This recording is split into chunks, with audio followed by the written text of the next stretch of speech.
아까 말씀하셨듯이 이제 우리 환율에 따라서 외국인들이 좀 와줄 것이냐에 대한 기대감도 같이 커지고 있는데 네. 여러 가지 어떤 이 증시 환경도 변화가 되지만 이 환율과 관련해서 달러 인덱스가 지금 한 100 전후 왔다 갔다 하고 있잖아요. 1,200원대가 우리 적정 환율 아니냐라는 생각들도 많이 하잖아요. 예. 이 지금 1,380원, 90, 요 왔다 갔다 하는 환율 어떻게 될 것으로 예상하시나요? 저는 뭐 이것저것 방송에서 하반기에 우리나라 원화 환율은 1,350원 정도 있지 않을까라고 저는 생각을 하고 있고요. 네. 그리고 달러 인덱스는 100에 있을 거라고 생각합니다. 왜 그렇게 정도만 보는지. 뭐 이거 근데 외환을 얘기하기는 굉장히 어려운 겁니다. 시황얘기보다 더 어려워요, 사실은. 왜냐하면 여기 변수가 너무 많으니까. 그렇죠. 네, 그렇지만 이제 지금 현재 상황만 가지고 말씀을 이제 들어봤을 때 이렇게 생각을 해봅니다. 달러너스가 109, 110 가까이 되는 상태에서 지금 100 아래로 떨어진 그 과정을 보면은 트럼프 대통령 취임 이후에 1월 이후에 떨어졌어요. 트럼프의 행정부는 달러가 너무 강하다라는 얘기를 하면서 달러가 다소 하락 둔화, 그러니까 하락하면서 안정되는 걸 원한다. 이렇게 그러니까 달러 약세를 원한다. 이런 뉴스 많이 들었잖아요. 그런데 여러분 생각해 보세요. 진짜로 달러가 막 약세로 된 걸 원할까요? 그렇지는 않을 거예요. 그러면 기축통화의 위치에서 달러 약세가 그렇게까지 심하게 약세되면 어떻게 해요? 아니지 않습니까? 네.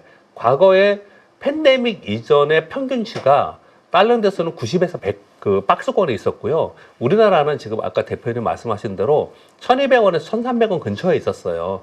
근데 1,400원 위에 있으니까 한국은행 총재께서도 이제 1,400원 위에 있는 게 노멀하게 받아들여야 된다고 얘기를 표현을 했습니다. 그만큼 바뀐 거예요. 상황은 물론 바뀌었습니다. 레벨업이 돼서 바뀌었는데 달러너스가 그 108 라인에서 100 아래로 떨어졌다는 얘기는 이제 그 위로 올라가는 거는 트럼프 행정부가 원하지 않습니다. 네. 그러면 그 밑으로 떨어져서 90 아래로 떨어진 거 원할까요? 그건 원하지 않을 거란 말입니다. 그래서 지난번에 한국은행 총재가 뭐라고 얘기했습니까? 트럼프 행정부가 강달러를 원하는지 약달러를 원하는지 난 그걸 모르겠다. 그렇게 표현을 했어요. 밀라노인가? 거기서 인터뷰하면서 그런 표현을 썼어요. 즉, 그 얘기 뭐냐면 EU에서 강하게 튀는 것도 밑으로 달러가 아주 약세가 되는 것도 그런 상황이 아니고 안정화되면서 그때는 너무 높았기 때문에 약간 떨어져서 안정화되는 거를 원한다라고 저는 생각을 해요. 그래서 저는 달러 인덱스가 막 90 밑으로 가고 막 이런 상황이 되면 저는 시장이 더 안 좋을 거라 생각해요. 네. 그러니까 100 아래로 떨어졌기 때문에 혹시 모르겠습니다. 뭐 97, 뭐 이 정도는 모르겠지만 100 전후에서 그냥 저는 있을 거라고 생각을 해요. 그럼 그거하고 비교를 해봤을 때 우리나라는 109 이랬을 때 1,450원이었지 않습니까? 네. 그럼 이게 이제 한 100 정도 내려왔어요. 그럼 우리나라는 1,350원에서 살짝 위아래로 있는 이 정도의 상황에서 있을 거라고 생각합니다. 거기서 더 많이 떨어지려면 우리나라의 경기가 진짜 좋아져야 돼요. 그럴 수 있느냐에 봤을 때 어떤 정책을 쓰든다 하더라도 경기가 어느 날 갑자기 막 좋아졌다 막 이럴 수는 없거든요. 서서히 터닝하는 것이지. 그렇기 때문에 올해 하반기를 봤을 때는 저는 개인적으로 1,350원 정도를 이렇게 봅니다. 그런데 환율에서 어려운 숨은 악재? 그런 포인트가 하나 있어요. 그게 뭐냐면 엔화입니다. 엔화. 그렇죠. 엔화. 네, 엔화가 제일 걱정입니다. 지금 우에다 총재는 뭐라고 계속 얘기를 하고 있냐면 지금 일본의 물가가 30년에 가장 높다라고 해요. 일본 물가가 계속 올라가고 있고 물가만 올라가면서 경기는 안 좋으면 스태그플레이션이 될 텐데 만약에 경기가 따라 올라주면 금리 정상화를 즉 마이너스 금리에서 금리 정상화를 하겠다라는 얘기를 계속 하고 있습니다. 그래서 일본이 금리를 계속 올리면서 지금 50bp예요. 0.5%입니다. 이게 1% 만약에 1.5% 이런 식으로 올라간다. 그러면 당연히 엔화는 추강세가 될 거고 엔화 추강세가 되면은 곧바로 달러인데스나 다른 데로 떨어지면서 우리나라 환율이 만약에 1,300원 아래로 떨어지는 일이 벌어지면 그것 때문에 일본 때문에 떨어지는 일이 벌어지면 저는 주식시장이 급락할 거라고 봐요. 반대로. 네. 그러니까 우리 원화가 강세가 되면 우리한테 좋다 그랬잖아요. 근데 이런 것은 외부 이벤트에서 이런 일이 벌어지면 우리 시장이 악재라고 저는 생각을 하거든요. 그건 복병이에요. 근데 지금의 현재 상황에서는 상당히 안정적으로 있는 것이 달러인덱스의 100, 우리 한 1,350원 정도 있으면 우리 시장에는 상당히 우호적인 가능성이 높다고 생각합니다. 네, 알겠습니다. 자, 지금 과거 우리 3,000 돌파했을 때를 보면은 코로나 때문에 상당히 안 좋았고 세상이 다 망할 것 같은 그 분위기가 휩싸였을 때였잖아요. 예. 어떻습니까? 지금도 아까도 우리 말씀 나눴지만 한국 경제 전망을 뭐 성장률을 예. 절반 이하로 떨어뜨릴 예, 정도로 예. 안 좋은 상황. 예. 역시 같은 논리가 적용될 거라고 봐야 되나요? 그러니까 그때 3,000% 올라가는 게 그때 뭐 우리나라 경기가 좋아서 올라간 게 아닙니다. 결국 수급이지 않습니까? 그때 들어왔던 수급이 약 50조 정도 들어왔고요. 그때 이제 우리나라 개인 투자들이 어마어마하게 주식을 사줬죠. 네. 그러면서 올라온 거지 않습니까? 지금 중국이나 미국도 개인 투자들이 주식을 엄청나게 많이 삽니다. 과거에 비해서. 그래서 그때하고 지금하고 좀 달라진 점은 뭐냐면 우리나라 개인 투자들이 그때 들어와서 손실을 났던 사람들이 거의 대부분 소위 서학개미가 돼서 미국으로 많이 갔어요. 그래서 개인 투자들이 그만큼 우리 시장에 들어올 수 있느냐는 약간 퀘스천 마크입니다.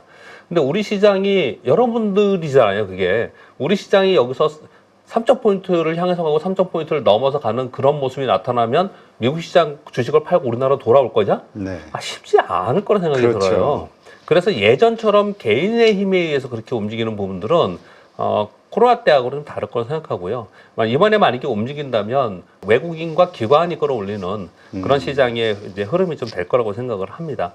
그래서 이제 중간중간 하나하나 말씀을 드렸지만 지금 3,000포인트 얘기를 지금 여의도에서 많이 하고 있으니까 3,000포인트를 얘기하는 몇 가지만 그냥 정리해서 말씀드릴게요. 첫 번째는 저평가다라는 거죠. 근데 저평가는 이유가 될 수는 없어요. 왜냐하면 우리나라가 이번에만 저평가했습니까?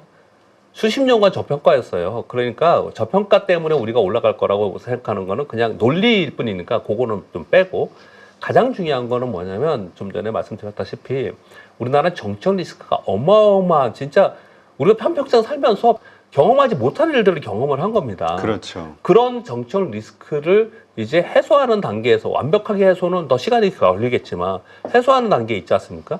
즉 정책 리스크 해소 플러스 그러면 환율이 하향 안정화 되는 거지 않습니까? 그럼 플러스 외국인들이 들어오는 거고 요게 첫 번째 이유인 거고요.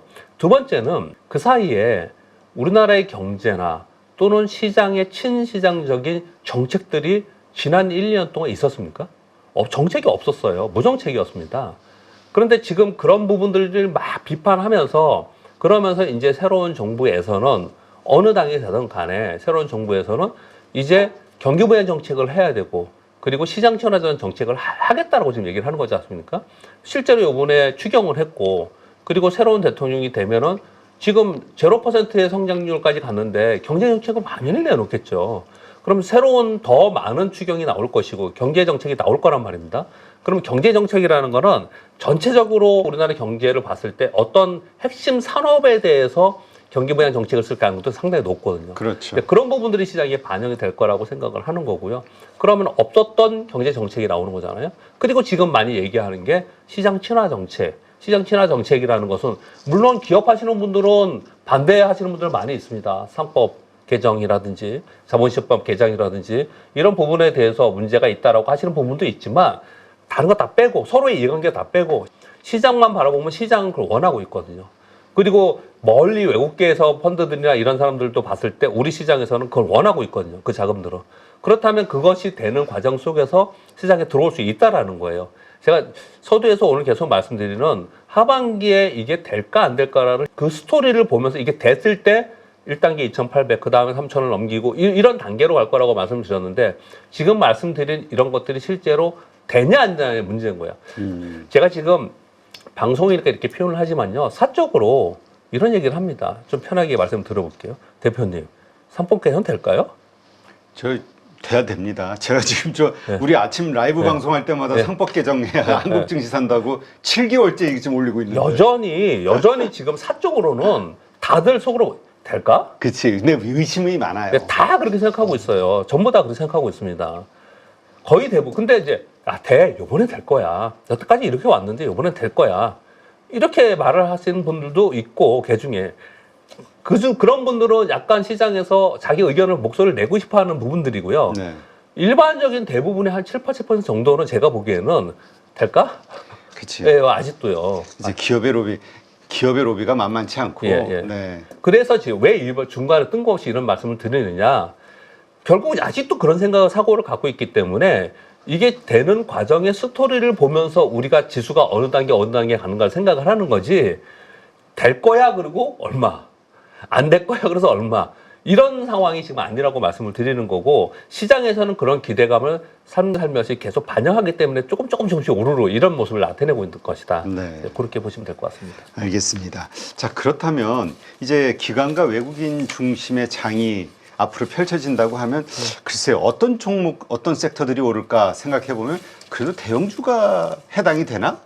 뭐 별별 생각이 드네요. 어제도 그 질문을 받았는데 그래요? 그 다 질문을 생각이 다 비슷해가지고. 댓글에 있는 질문이 아니고 방송 질문이 아니고 네. 그냥 전문가분인데 저보고 상품 개선 될 것 같은데 뭐 사면 되겠습니까? 이러더라고요. 뭐가 오를 것 같습니까? 이러더라고요.